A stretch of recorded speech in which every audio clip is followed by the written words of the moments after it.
Hello friends, welcome to smile talk paramedical channel. Friends, ಒಂದು question ಕೇಳಿರುವಂಥ ವಿದ್ಯಾರ್ಥಿ ಏನಂತಂದರೆ, ನಾವು PUC ಆರ್ಟ್ಸ್ ಮೇಲೆ ಆಲ್ರೆಡಿ ವಿಡಿಯೋ ಮಾಡಿ ಹಾಕಿದ್ದೆ ನಿಮಗೆ.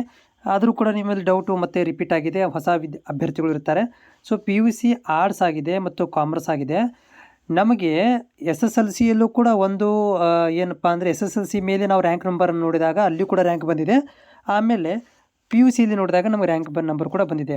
ಹೌದು ಅಭ್ಯರ್ಥಿಗಳೇ, ನೋಡಿ ಅಂತಂದರೆ ಪ್ಯಾರಾಮೆಡಿಕಲ್ ಬೋರ್ಡ್ ಏನು ಮಾಡುತ್ತೆ ಅಂದರೆ ನಿಮ್ಗೆ 2 ಚಾನ್ಸಸ್ ಕೊಡುತ್ತೆ. ಯಾರು PUC ಮೇಲೆ ಅಪ್ಲೈ ಮಾಡಿದ್ದಾರೆ ಅದಕ್ಕೂ ಕೂಡ ಏನು ಮಾಡ್ತಾರೆ ಅಂದರೆ ರ್ಯಾಂಕ್ ನಂಬರನ್ನು ಕೊಟ್ಟಿದ್ದಾರೆ. ಆಮೇಲೆ SSLC ಮೇಲೇನೂ ಕೂಡ ಒಂದು ರ್ಯಾಂಕ್ ನಂಬರ್ ಕೊಟ್ಟಿದ್ದಾರೆ. ಅಂದರೆ ಯಾರು PUC ಮೇಲೆ ನೀವು ಅಪ್ಲಿಕೇಶನ್ ಹಾಕಿದರೆ ಅವರಿಗೆ 2 ರ್ಯಾಂಕ್ ನಂಬರ್ಗಳು ಬಂದಿದ್ದಾವೆ. ಒಂದು SSLC ಮೇಲೂ ಬಂದಿದೆ, ಒಂದು PUC ಮೇಲೂ ಕೂಡ ಬಂದಿದೆ. ಇಲ್ಲಿ ನೀವು ಯಾರು ಕಾಮರ್ಸ್ ಮತ್ತು ಆರ್ಟ್ಸ್ ವಿದ್ಯಾರ್ಥಿಗಳಿದ್ದೀರಿ, ನಿಮಗೆ ಇಲ್ಲಿ ಬೇರೆ ಬೇರೆ ಕೋರ್ಸ್ಗಳು ಬರೋಂಗಿಲ್ಲ. ಹೌದಾ? ಯಾವುದಂದರೆ DMLT, ಲ್ಯಾಬು, OT, ಡಯಾಲಿಸಿಸ್ ಈ ಥರ ಕೋರ್ಸ್ಗಳನ್ನೇ ನಿಮಗೆ ಕಾಮರ್ಸ್ ಮತ್ತು ಆರ್ಟ್ಸ್ ಮೇಲೆ ಮಾಡಲಿಕ್ಕೆ ಬರೋಂಗಿಲ್ಲ.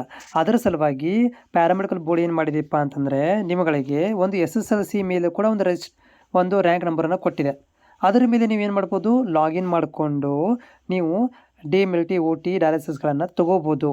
ಸೊ ಅದಕ್ಕೆ ನೀವು ಏನು ಮಾಡಬೇಕಪ್ಪ ಅಂತಂದರೆ ಅಪ್ಲಿಕೇಶನ್ ಹಾಕಬೇಕಾದ್ರೆ, ಓಕೆ, ಸೊ ನೀವು ಅಪ್ಲಿಕೇಶನ್ ಹಾಕಬೇಕಾದ್ರೆ ಸೊ ಈ ಭಾಗದಲ್ಲಿ ಏನಂತಂದರೆ ನಿಮ್ಮ ಒಂದು ಅಪ್ಲಿಕೇಶನ್ ನಂಬರ್ ಹಾಕಿದ ಮೇಲೆ, ಫಾರ್ ಎಕ್ಸಾಂಪಲ್ ಇಲ್ಲಿ ತೋರಿಸ್ತದೆ ನೋಡಿ, ಇಲ್ಲಿ ನೀವು ಒಂದು ಅಪ್ಲಿಕೇಶನ್ ನಂಬರನ್ನು ಹಾಕಿದ್ದೀರಾ. ಹೌದಾ? ಸೊ ಇಲ್ಲಿ ಅಪ್ಲಿಕೇಶನ್ ನಂಬರ್ ಹಾಕಿದ ಮೇಲೆ ನೀವು ಏನಾದರೂ, ಈಗ ಇದು PUC ಮೇಲೆ ಇದೆ, ನನಗೆ PUC ಕಾಮರ್ಸ್ ಮೇಲೆ ಆರ್ಟ್ಸ್ ಮೇಲೆ ನನಗೆ ಮೆಡಿಕಲ್ ರೆಕಾರ್ಡ್ ಒಂದೇ ಶೋ ಆಗ್ತಾ ಇದೆ, ನನಗೆ ಅದು ಕೋರ್ಸ್ ಬೇಡ, ನಾನು SSLC ಮೇಲೆ DMLT, OT ಮಾಡ್ಬೇಕಂತಿದ್ದೀನಿ ಅಂತಂದರೆ ಇದರ ಪಕ್ಕದಲ್ಲಿ ನೀವೇನು ಮಾಡಬೇಕಪ್ಪ ಅಂತಂದರೆ, ಸೊ ಇದು ಕಾಣಿಸ್ತಾ ಇದ್ದಿಲ್ಲ, ಈ ರೀತಿ ನೀವು AC ಅಂತ ಹಾಕಬೇಕು. ಸೊ ಇದು ನೋಡಿ, ನೀವು ಅಪ್ಲಿಕೇಶನ್ ಫಾರ್ಮ್ ಮುಂದೆ AC ಅಂತ ಹಾಕಿದರೆ ನೀವು SSLC ಮೇಲೆ ಬೇರೆ ಬೇರೆ ಕಾಲೇಜ್ಗಳನ್ನು, ಬೇರೆ ಬೇರೆ ಕೋರ್ಸ್ಗಳನ್ನು ಆಯ್ಕೆ ಮಾಡ್ಕೊಳ್ಬೋದು. ನೀವೇನಾದರೂ ಇಲ್ಲಿ AC ಅಂತ ಹಾಕಲಿಲ್ಲಪ್ಪ ಅಂತಂದರೆ ನಿಮಗೆ ಒಂದೇ ಕೋರ್ಸ್ ಬರುತ್ತೆ, ಮೆಡಿಕಲ್ ರೆಕಾರ್ಡ್ ಟೆಕ್ನಾಲಜಿ ಅಂತ ಒಂದು ಕೋರ್ಸ್ ಬರುತ್ತೆ. ಸೊ ಅದು ಅಷ್ಟೊಂದು ಚೆನ್ನಾಗಿಲ್ಲ. ಆ ಕೋರ್ಸನ್ನು ಮಾತ್ರ ನೀವು ಮಾಡಬೇಕಾಗತ್ತೆ ಆರ್ಟ್ಸ್ ಮತ್ತು ಕಾಮರ್ಸ್ ಮೇಲೆ ನೀವು ಲಾಗಿನ್ ಮಾಡಿದರೆ.